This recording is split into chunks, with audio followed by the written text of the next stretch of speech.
Back with you tonight, John in Focus. Thanks for staying on. The Department of Basic Education has revealed plans to introduce as many as 38 new subjects to schools by the year 2025. The department says the subjects will help bring about a 3-stream curriculum with the objective of getting pupils into the world of work. It adds that the current academic curriculum merely helps pupils get through matric, while the new plan will help deliver real value and help artisans earn a decent living. Joining us now to discuss the feasibility of the new curriculum for grade 10 to 12 learners, Hendrick Makaneta from the Foundation of Education and Social Justice Africa, National Association of School Governing Body Secretary General Matakanye, both in studio with me tonight. We also have virtually joining the conversation NAPTOSA's Executive Director Basil Manuel and the University of Pretoria's Professor Kobus Maree. Gentlemen, good evening. Thank you so much for your time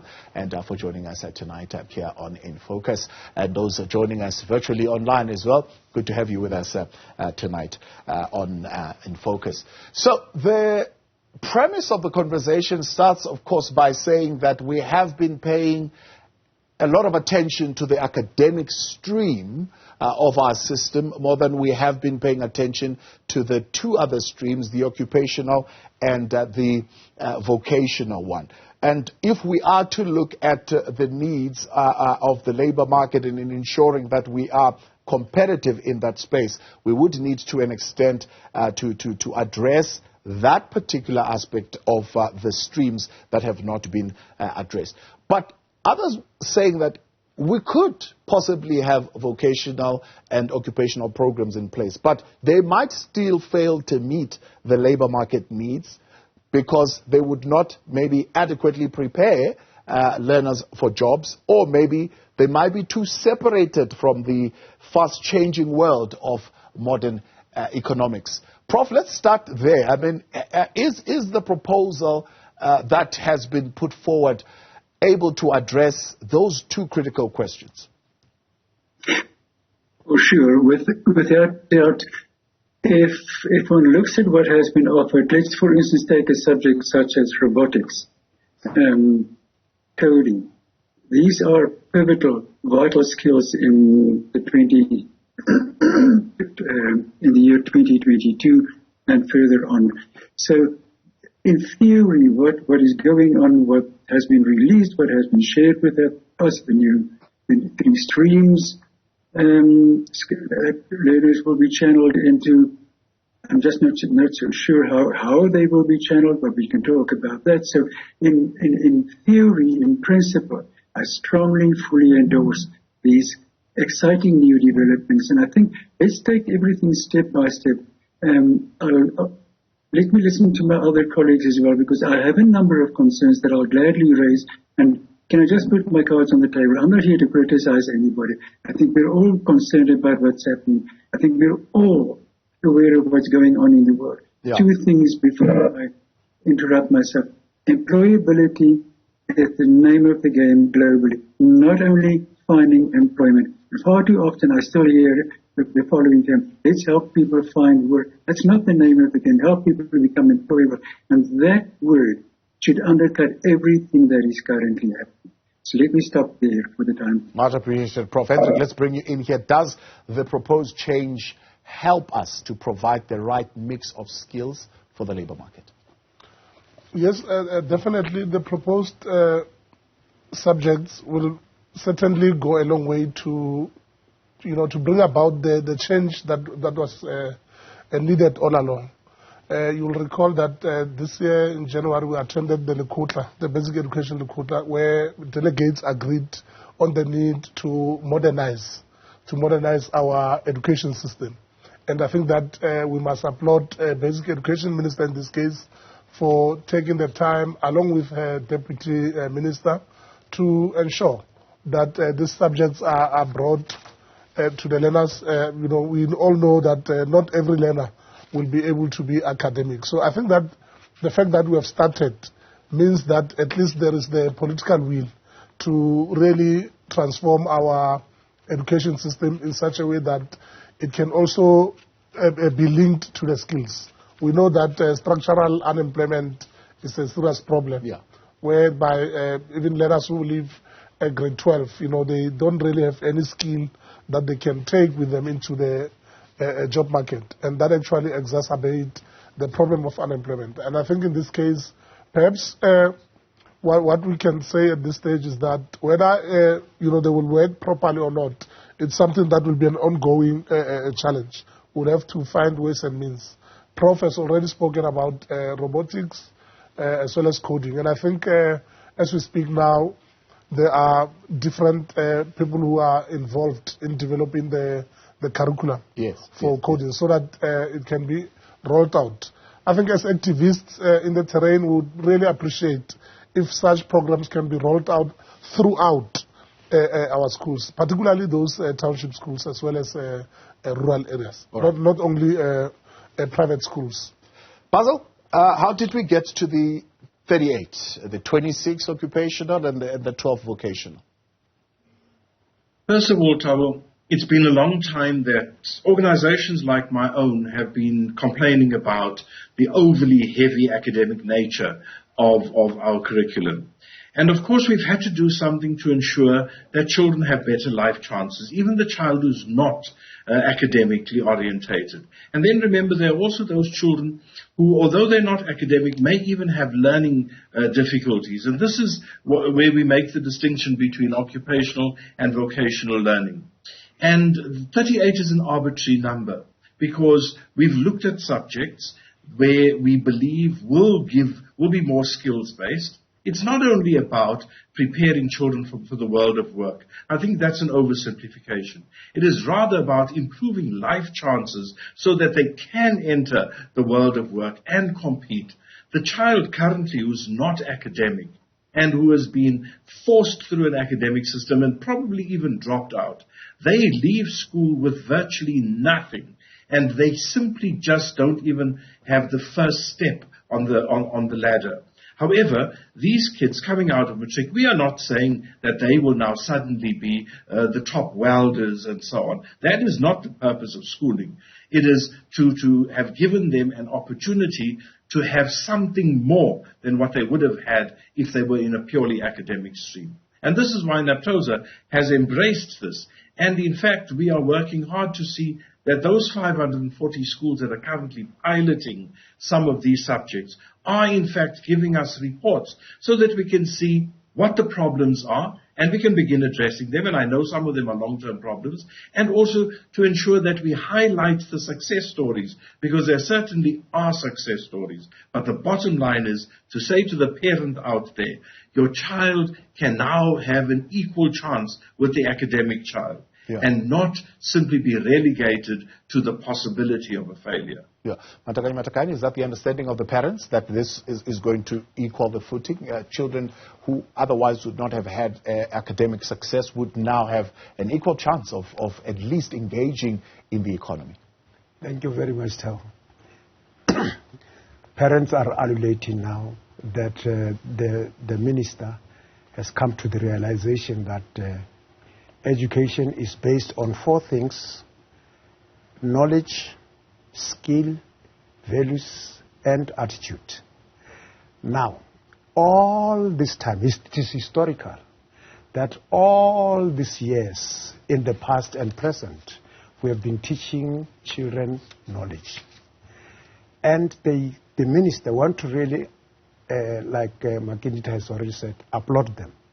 The minister, the department, and the deputy minister, that we are so happy that now you have come to realize that without skill, because most of this subject that they are talking of, they are based around skills. Right. You have to skill the nation if you want development, if you want these children to work, to go to the field of work, then you have to strengthen the skilling side of education. And we think the 3 scheme model is to address exactly that. You see, then now they are streamlining that so that our children really, it's embarrassing. I mean, it's really embarrassing that you find that there are a lot of graduates who are not working, and they form themselves into associations because they are not working. So it means that now we have been not giving them correct skills. Now the time has come, as they talk about robotic, they talk about coding, even programming. I think that's the way the world is going. So we cannot be seen lagging behind. So skill exactly means that. Then this correct thing. So, Prof, on the occupational subjects, you mentioned a word that's very important here. You said channeling, how they are going to channel the learners into a particular field. I mean, you've got agricultural studies, beauty, nail technician, arts and craft, ancillary, healthcare, office administration, upholstery, childhood development, maintenance, motor mechanics, food production, bodyworks, and so on and so on.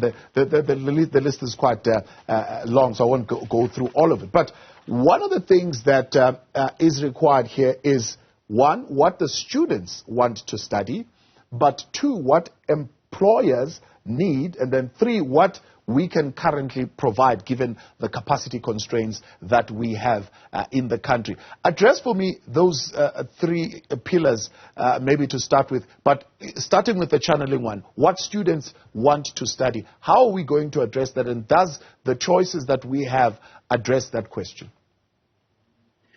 Thank you very much. Can I say something up front, maybe a question that you have not raised?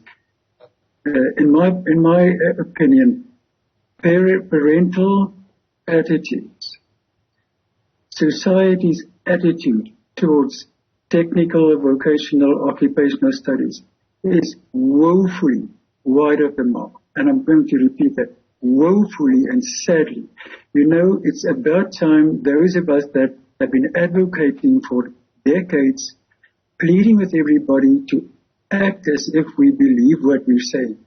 Send out the message that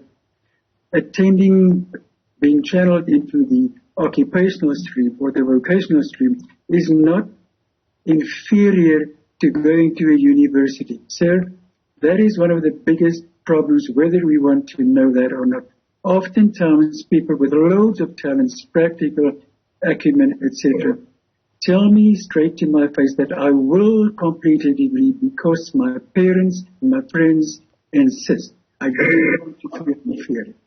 So we need to get that one right very soon. Second, and again, so important, we need to find a way to assess learners. And I've said this on a zillion occasions. Don't test and tell them. Find a postmodern way. These things are in place. We can enable every person to come up with his or her own advice to what it is that she or he really wants to do. Yeah. Channeling and pushing somebody into, be it occupational, vocational, or academic, like all these speakers have said, that's unfair. In fact, that's disrespectful. That amounts to setting people up for being much less successful than they can be. So we need to start right and find a way to enable learners to understand that going into the occupational stream is in my best interest. Right. Prof, let's take a break. I want us to come back to that a little bit more. I'll bring you back in, and I'll bring the other panelists in as well. What students want to study, and how do we channel them? How do we help them want to get into that space? Let's get your views also tonight. 072-110-5584. Does the provision of occupational and vocational programs in basic education, do you think, will give children a more chance of being economically competitive? In other words, either finding work or even starting their own businesses. We'll take your views in a moment. Stay with us.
Welcome back. Thanks for staying on tonight. You're in Focus. Still with us tonight, Hendrick Makaneta from the Foundation of Education and Social Justice Africa, Matakanye of the school governing body, NAPTOSA Executive Director, Basil Manuel, and Professor Kobus Maree of the University of Pretoria. And we are discussing school-provided occupational or vocational programs and how these can be channeled to the students in a manner that Prof. Would not see them as characterized as being low-skilled, poorly paid, and unattractive jobs. It's a fear of many young people that, well, you're directing us this way, and we are going to be trapped in this low-paying, low-skilled, unattractive sphere of the economy. How do we change that? So, number one, I think we need to involve parents. We need to involve the very teachers themselves. I'm not blaming teachers. I'm just saying we need to maybe chat with everybody. We need to get the conversation between all parties going. There are many exciting developments in it, and allow me to share some of them with you. You're probably aware that the SA Career Development Association was established 6 years ago. We've made huge strides. And currently, the Department of Higher Education, in conjunction with Department of Basic Education, working towards establishing, developing instruments that can be used by our career development practitioners, for instance. This is a very serious, very promising development. And I can confirm that the Board for Psychology on board as well. We're doing our utmost not to fight with anybody, not to overstep our boundaries, cross our boundaries, meaning that teachers in our classrooms can dispense some information, basic information. I'm not saying they should be able to administer career counseling or use interest tests, but we need to find common ground in terms of how do we empower our learners. Speaking about that, one more thing, please. We need to empower our learners instead of letting them tick boxes. Let me give you one simple example. Asking a person who her or his role models are. That's empowering people, not giving them a set list of options to choose from. That's the way the world is moving. And there are promising developments in South Africa, but only to a limited extent. Yeah. That's my comment. All right. Basil, let's pick up from that. One of the areas that is also being highlighted here is the capacity of what we can provide currently when it comes to the depth and the breadth and the orientation of these particular programs. So what is it practically right now that we can be able to achieve as far as the teaching and the training that is currently there for our educators? That is probably one of the most important issues.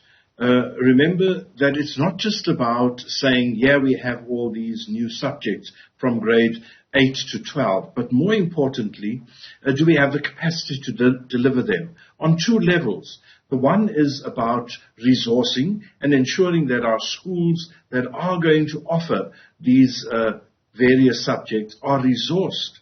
And that the subject matter can be delivered with the resources that we have there currently. That's one of the big challenges. The second one is, do we have the teachers readily trained and reorientated, for that matter, to be able to deliver those? Because it's not just an automatic thing that because you're a teacher, you would be able to do this. Some of these things are highly specialized and demand people knowing some of the trades, etc. So that is going to be one of the biggest challenges in the short term. Do we have the human resources and do we have the other physical resources? Some of these subjects are also space intensive. Yeah. And we know the problem of overcrowded schools already. Yeah. So that puts another pressure point on it. That we don't want to fault what is here is a given because it is the right thing to do at the right time. Some may argue, Basil, that one of the reasons why the vocational stream took a strain was precisely because of that workplace training spaces and the trainers themselves not being available. And I want to tell you, it's a problem that is with us now. We've seen, even with the rollout, even the attempt to pilot some of these subjects. Some subjects haven't been piloted simply because we don't have the space and we don't have the resources for it. That is the challenge. And it's a challenge not only to provincial and national government, it's a challenge to our parent communities as well. Yeah. And unfortunately, the poorest communities are the ones that, again, will be sitting with the problem where they have the children, and every community has the children that are not academically inclined, and yet they're still not going to access what they need to access fully. We've got a lot of work to do, but this is the first step in the right direction. We've got 2 years to get this right, and if we can ensure that every area has at least one such school, Thabo, then we are moving in the right direction. Yeah. We can't just throw our hands up in despair and say, we don't have the money, we can't do it now. Yeah. Matakanye, who pays? Who pays? What do the parents say? Are they willing to pay? No, I wouldn't just say that the parents are not willing to pay. Probably is the commitment that has been made by the government and department that our people are poor and we have to divide schools. And in this country, I think there are 5 types of schools. Quintile 1, 2, 3, no fee schools. Quintile 4, 5, fee-paying schools. So I agree with that Manuel, that question of resources, because the government has promised that the poorest of the poor, government will do for them. Now, time is now that we also want to be equal to anybody in the country, irrespective of whether you have money or you don't have money. We want our children to compete equally in the country. So it truly is the question of the resources. Yeah. Then the question of the tools of trade. Do all the schools have the same? Like, for instance, now we have been discussing the question of load shedding. I mean, the impact is in those schools, the poorest of the poor, the working class, the rural, the deep rural. But those quintiles 4, quintiles 5, parents are paying. Then they have got some means. Maybe they put generators, they put solars in the schools. If the light goes off, then they switch. But in the poorest, it reminds me of one philosopher or one activist, Steve Biko, that said, black man, you are on your own. So you know, it shouldn't be that way. It shouldn't be that way. Hendrick, I mean, if we cannot, of course, get parents to be paying, the other formal route that we could be pursuing is the apprenticeship route. What is the conversation that is currently happening between education and the private sector, the people who need to be providing that apprenticeship? Is there an appetite? Well, I think the private sector generally, we've called on the private sector to be actively involved in ensuring that, they do come on board to try and also develop skills for our learners. But up to now, I think that here and there are companies that are winning. But perhaps, we need to really broaden the base to make sure that everyone comes on board.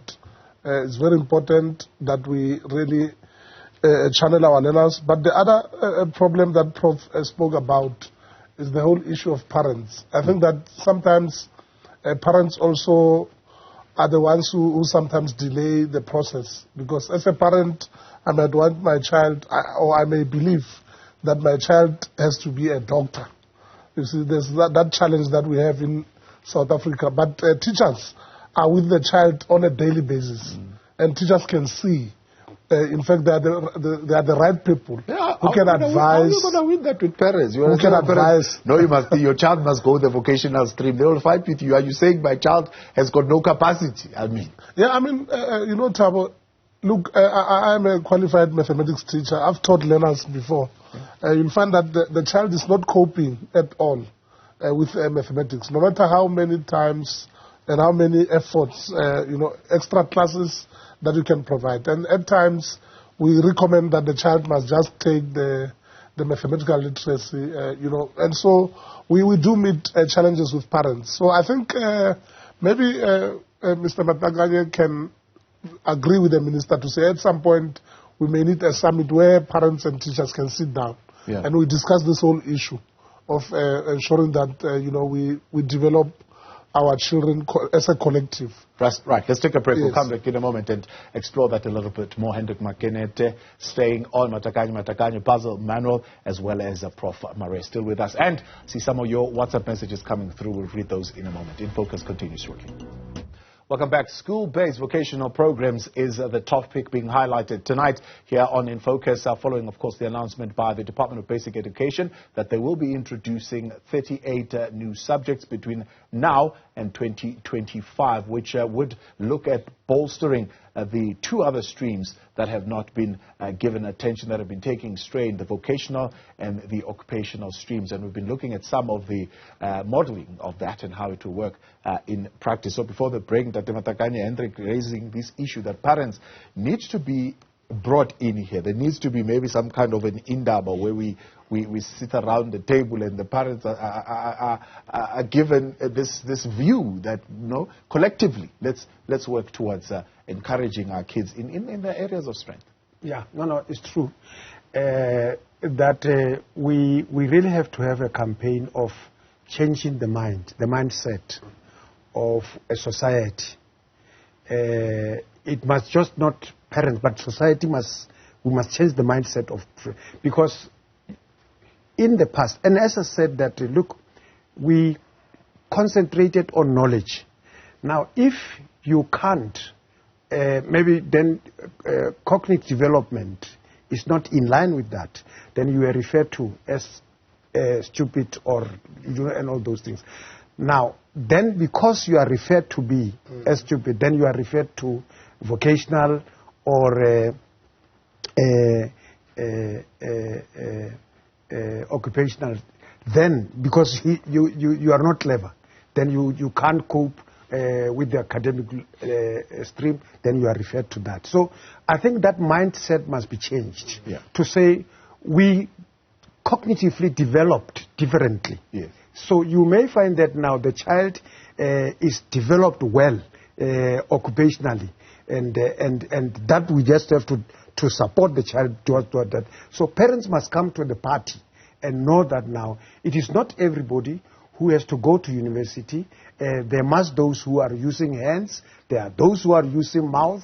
I mean, there are niche, and all those people are leading a better life through niche subjects. But you can't be, so parents must know. But I think this was a narrative that was driven by somebody who wants to turn the society into just a working force, But time has come that the department has realized that now skill is the route to go. Basil, let's talk about what we touched on a little bit. What's the degree and the level of engagement with employers so that employers could develop workplace training arrangements, maybe at least? Is there a body that has been set up, an appropriate body that will engage employers, maybe even engage union? Motor mechanics and panel beating and body work, etc., which is one of the programs. You can't do that without somebody giving you a car to work on. And the department is not going to be able to supply all these. And there are some lying around where children can work on and gain experience from. But the seaters will play a very, very important role. You asked earlier on about looking back at the apprenticeship system. If the seaters don't make this work now, then we will start questioning the worth of the seaters going forward, because we've had this problem of not quite seeing the impact that was originally envisaged with the seaters. And there are seaters in every single industry. That is the one. But I think there's an important cog that we've missed. Don't forget also that this is tied to the GEC, the General Education Certificate in Grade 9, which is supposed to assist in helping the children decide, as Prof. Maree said, because the children must also know their own limitations, and the parents must be able to see from those achievements, where will my child best fit in? Yeah. So that there is no fight, as you suggested, with the teacher. Why are you saying my child must go to a vocational school? Because we don't want that type of thing. With the minute that is left, Prof, I'd like you to help us wrap it up. I mean, what Basil is raising is quite important, that there is fear that the practical training would overcrowd the broad academic skills, that being numeracy, literacy, and other general academic skills. How do we manage that?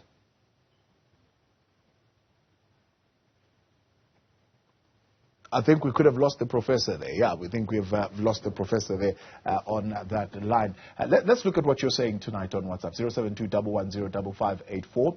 Also, some of your thoughts coming through on Twitter. But let's look at this message coming from Anonymous to this conversation tonight, saying the conversation that you are having is such an exciting topic. We at Johannesburg Institute of Engineering and Technology embrace vocational and skills training, and we have seen many learners that had dropped from grade 9 acquiring such skills and becoming competitive in the relevant workplaces. The idea of introducing new subjects is good. However, I would like to ask, given that we have rural schools in South Africa that do not have resources, current teachers that do not have the skills of robotics, coding and programming, how will this project be implemented? I think the correct approach should be to say we are intensifying the skill aspect that has been left behind by the education system in South Africa. Appreciate your views and your thoughts tonight. Oh, here's another one from Pretoria, Glen K. Namati saying, good evening, Tabo. Why not develop community education and training colleges? The colleges are poorly resourced and they are an alternative to this challenge. Some of your thoughts are there tonight. Unfortunately, because of time, we'll have to leave it there. Gentlemen, appreciate it, and thank you very much for coming on tonight. Of course, it's the start of the conversation and opening it up, and we'll broaden it a little bit more.